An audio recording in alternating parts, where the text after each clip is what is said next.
Assalamualaikum warahmatullahi wabarakatuh. Perkenalkan, kami dari kelompok 3 yang beranggotakan saya sendiri, Eka Novia Susianti, NPM 1901020001, dan presenter kedua Anggun Dwi Cahyani, NPM 1901020032, dan presenter terakhir Dewi Puspitawara, NPM 1901020043, yang akan menyampaikan hasil diskusi kami mengenai sistem pengendalian manajemen sektor publik. Sistem pengendalian manajemen sektor publik. Setiap organisasi, baik organisasi swasta maupun organisasi publik, pasti mempunyai tujuan yang hendak dicapai. Untuk memperoleh tujuan yang hendak dicapai itu, maka dibutuhkan strategi yang berupa program-program atau aktivitas. Sistem pengendalian manajemen digunakan untuk memberikan jaminan dilaksanakannya strategi organisasi secara efektif dan efisien, sehingga tujuan organisasi dapat dicapai. Beberapa aktivitas pengendalian manajemen. Yang pertama, perencanaan. Yang kedua, koordinasi antar berbagai bagian dalam organisasi. Yang ketiga, komunikasi informasi. Yang keempat, pengambilan keputusan. Yang kelima, memotivasi orang-orang dalam organisasi agar berperilaku sesuai dengan tujuan organisasi. Yang keenam, pengendalian. Dan yang terakhir, penilaian kinerja. Kemudian tipe pengendalian manajemen. Di sini dikelompokkan menjadi 3. Yang pertama, pengendalian preventif. Pengendalian ini terkait dengan perumusan strategi dan perencanaan strategi yang dijabarkan dalam bentuk program-program, mulai dari visi misi, perumusan, dan perencanaan yang diimplementasikan ke berbagai program. Kemudian tipe yang kedua, pengendalian operasional. Pengendalian ini terkait dengan pengawasan pelaksanaan program yang telah ditetapkan melalui alat yang berupa anggaran. Anggaran ini digunakan untuk menghubungkan perencanaan dan pengendalian. Kemudian tipe pengendalian yang terakhir, pengendalian kinerja.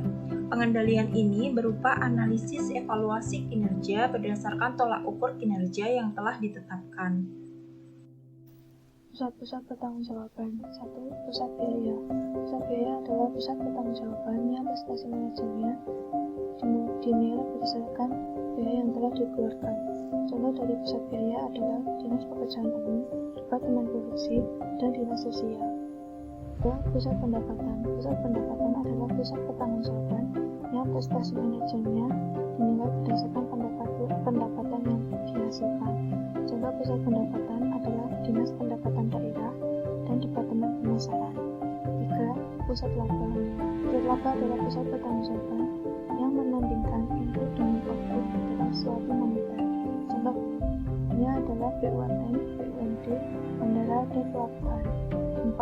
Pusat investasi adalah pusat pertanggungjawaban yang prestasi manajemennya dinilai berdasarkan laba yang dihasilkan dikaitkan dengan investasi yang ditanamkan pada pusat pertanggungjawaban yang dipimpinnya.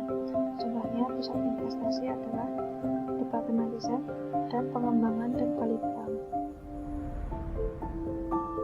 Proses pengendalian manajemen sektor publik adalah proses pengendalian manajemen pada organisasi sektor publik dapat dilakukan dengan menggunakan saluran komunikasi formal maupun informal. Saluran komunikasi formal: 1. Perumusan strategi, 2. Perencanaan strategi, 3. Penganggaran, 4. Operasional, 5. Evaluasi kinerja. Sedangkan saluran komunikasi informal adalah komunikasi langsung, pertemuan formal, diskusi, metode manajemen by walking around. Sistem pengendalian manajemen suatu organisasi dirancang untuk mempengaruhi orang-orang di dalam organisasi agar berperilaku sesuai dengan tujuan organisasi. Pengendalian organisasi dapat berupa aturan dan prosedur birokrasi atau melalui sistem pengendalian dan manajemen informasi yang dirancang secara formal. 1. Perumusan strategi merupakan proses penentuan visi, misi, tujuan, sasaran, target, dan kebijakan, serta strategi organisasi. Proses perumusan strategi: 1. Pemetaan misi dan tujuan umum organisasi yang dirumuskan oleh manajemen eksekutif organisasi dan memberikan rangka pengembangan strategi serta target yang akan dicapai. 2. Analisis atau scanning lingkungan, terdiri dari pengidentifikasian dan pengukuran asesmen faktor-faktor eksternal yang sedang dan akan terjadi dan kondisi yang dipertimbangkan pada saat merumuskan strategi organisasi. 3. Profil internal dan audit sumber daya, yang mengidentifikasi dan mengevaluasi kekuatan dan kelemahan organisasi dalam berbagai faktor yang dipertimbangkan dalam perencanaan strategi. 4. Perumusan, evaluasi, dan pemilihan strategi. 5. Implementasi dan pengendalian rencana strategi. 2. Perencanaan strategik. Perencanaan strategik merupakan proses penentuan program-program, aktivitas, atau proyek yang akan dilaksanakan suatu organisasi dan penentuan jumlah alokasi sumber daya yang akan dibutuhkan. Perbedaan perumusan strategi dan perencanaan strategi adalah perumusan strategi merupakan proses untuk menentukan strategi, sedangkan perencanaan strategi merupakan proses menentukan bagaimana mengimplementasikan strategi. 3. Manfaat perencanaan strategik bagi organisasi. Perencanaan strategik bagi organisasi sangat penting bagi organisasi, adapun manfaatnya adalah sebagai berikut. 1. Sebagai sarana untuk memfasilitasi terciptanya anggaran yang efektif. 2. Sebagai sarana untuk memfokuskan manajer pada pelaksanaan strategi yang telah ditetapkan. 3. Sebagai sarana untuk memfasilitasi dilakukannya alokasi sumber daya yang optimal. 4. Sebagai rangka untuk pelaksanaan tindakan jangka pendek. 5. Sebagai sarana manajemen untuk memahami strategi organisasi. Dan yang terakhir adalah sebagai alat untuk memperkecil tentang alternatif strategi.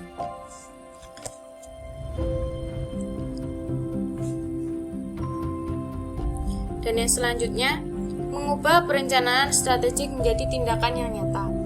Perencanaan strategik dapat digunakan untuk membantu mengantisipasi dan memberikan arahan perubahan. Akan tetapi, perubahan belum tentu berjalan dengan mulus meskipun sudah dilakukan perencanaan strategi di awal. Perencanaan strategik bukan merupakan hasil akhir yang final. Perencanaan strategi perlu ditranslasikan dalam bentuk tindakan-tindakan konkret. Adapun hal-hal yang mendukung perencanaan strategik adalah sebagai berikut. 1. Struktur pendukung, baik secara manajerial maupun political will. Struktur organisasi atau struktur pendukung hendaknya dapat mendukung pelaksanaan strategi tersebut. Desain sistem pengendalian manajemen harus didukung oleh struktur organisasi yang sesuai. Visi, misi, tujuan, dan strategi yang sudah disusun secara baik dapat gagal apabila struktur organisasi tidak mendukung strategi. Oleh karena itu perlu dilakukan restrukturisasi dan reorganisasi atau institutional reform agar selaras dengan strategi dan desain sistem pengendalian manajemen. Proses dan praktik implementasi di lapangan. Proses dan praktik implementasi di lapangan terkait dengan prosedur dan sistem pengendalian. Perencanaan strategik tidak akan efektif jika prosedur dan sistem pengendalian tidak sesuai dengan strategi di awal. Oleh karena itu, harus ada kejelasan wewenang, tanggung jawab, pendelegasian wewenang dan tugas. Selain itu, harus didukung dengan adanya regulasi keuangan, pengendalian personel, dan manajemen kompensasi yang jelas dan fair. Yang terakhir adalah kultur organisasi. Kultur organisasi terkait dengan lingkungan kerja dan ketersediaan anggota untuk melakukan sebuah perubahan. Perencanaan strategik harus didukung dengan budaya organisasi yang kuat. Perencanaan strategik harus diikuti dengan perubahan perilaku dan sikap anggota organisasi untuk melaksanakan program-program secara efektif dan efisien. Program-program yang sudah dirancang dengan baik dapat gagal apabila personel di lapangan bertindak tidak sesuai dengan arah dan strategi di awal. Masalah lain adalah adanya resistensi untuk berubah atau resistance to change, terutama jika ada isu akan dilakukannya restrukturisasi atau reorganisasi.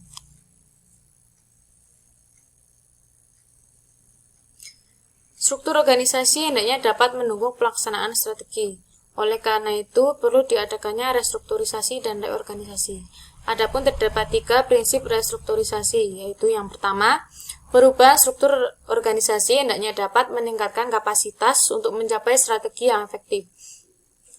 Konsekuensinya adalah adanya penghapusan unit-unit yang disfungsional atau dimerge dengan unit lain yang hampir sama fungsinya. sehingga overlapping antar unit kerja dapat dihilangkan. Dalam hal ini, struktur organisasi hendaknya ramping, akan tetapi karya fungsi atau form follow function. Dan yang kedua, pimpinan eksekutif bertanggung jawab untuk melaksanakan strategi dan arahan kebijakan hingga level bawah. Visi, misi, dan tujuan organisasi harus selalu dikomunikasikan dan ditanamkan hingga level bawah dan ke seluruh anggota organisasi, baik melalui komunikasi formal maupun informal. Dan yang terakhir, Dewan bertanggung jawab secara kolektual untuk merencanakan strategi kebijakan dan otorisasi alokasi sumber daya dan menilai kinerja manajemen atau eksekutif.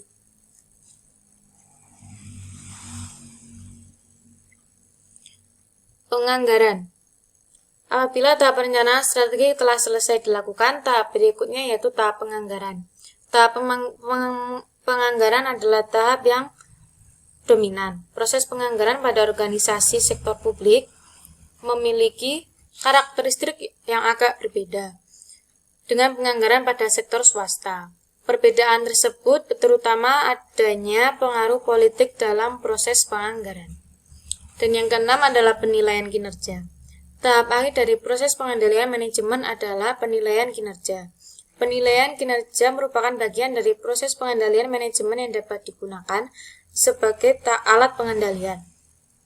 Pengendalian manajemen melalui sistem penilaian kinerja dilakukan dengan dua cara, yaitu dengan reward atau sistem pemberian penghargaan dan punishment atau sanksi dan hukuman.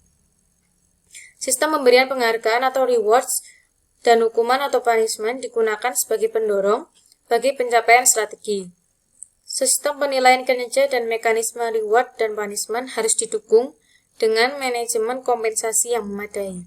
Manajemen kompensasi merupakan mekanisme yang sangat penting untuk mendorong dan memotivasi manajer untuk mencapai tujuan organisasi yang telah ditetapkan di awal.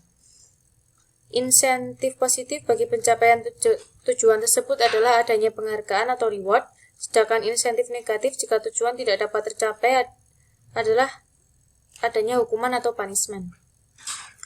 Peran penting adanya penghargaan atau rewards dalam sebuah organisasi adalah untuk mendorong tercapainya tujuan organisasi dan memotivasi serta untuk menciptakan kepuasan bagi setiap individu di dalam organisasi tersebut.